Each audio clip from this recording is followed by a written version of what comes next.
Hi అండి, అందరికీ నమస్కారం అండి. ఫ్రెండ్స్, మన వీడియోలోనే టాపిక్ వచ్చేసి రేపు ఆగస్టు 1వ తారీఖున ఇచ్చే పెన్షన్లకు సంబంధించి మరొక ముఖ్యమైన అప్డేట్ అయితే రావడం జరిగిందండి. అయితే ఇందుకు సంబంధించిన పూర్తి వివరాలైతే మన వీడియోలో తెలుసుకుందామండి. వీడియో మాత్రం పూర్తి వరకు చూడండి ఫ్రెండ్స్, అప్పుడు మనకి పూర్తి సమాచారం అయితే తెలుస్తుంది. ఇక లేట్ చేయకుండా టాపిక్లోకి వెళ్ళిపోదాము. ఇక ఏపీ ప్రభుత్వం కీలక నిర్ణయం తీసుకుంది. ఆగస్టు 1వ తారీఖున ప్రధానమంత్రి మోదీ ఏపీ పర్యటనకు రానున్నారు. భోగాపురం విమానాశ్రయాన్ని ప్రారంభించనున్నారు. ఈ వేడుక అట్టహాసంగా నిర్వహించేందుకు ప్రభుత్వం భారీ ఏర్పాట్లు చేస్తుంది. ఇక ఇదే సమయంలో ప్రతి నెల 1వ తేదీన ప్రభుత్వం పెన్షన్లను పంపిణీ చేస్తుంది. అయితే ఆగస్టు 1వ తారీఖున ప్రధానమంత్రి పర్యటన కారణంగా పెన్షన్ల పంపిణీ విషయంలో ఏపీ ప్రభుత్వం కొన్ని జిల్లాల్లో మార్పు చేసింది. ఈ మేరకు మార్గదర్శకాలు కూడా జారీ అయ్యాయి.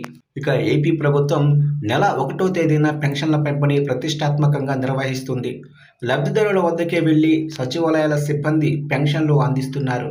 కాగా ఆగస్టు 1వ తారీఖున పెన్షన్ల పంపిణీ పైన ఏపీ ప్రభుత్వం కీలక మార్పు చేసింది.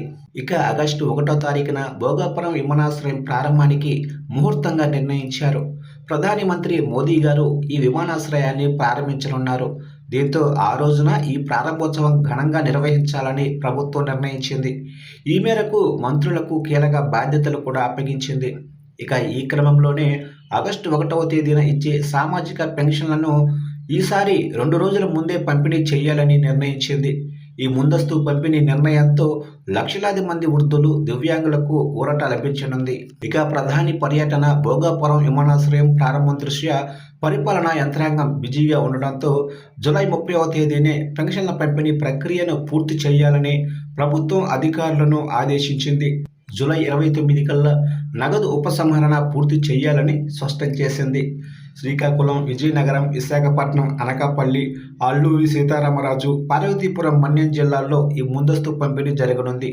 ఇక మొత్తం 11.98 లక్షల మంది లబ్ధిదారుల కోసం ప్రభుత్వం 514.42 కోట్లను సిద్ధం చేసింది. గ్రామ వార్డు సచివాలయాల సిబ్బంది సమన్వయంతో నేరుగా లబ్ధిదారుల ఇళ్లకు వెళ్లి నగదు అందచేయనున్నారు. ఈ మేరకు ప్రభుత్వం స్పష్టమైన మార్గదర్శకాలు కూడా జారీ చేసింది.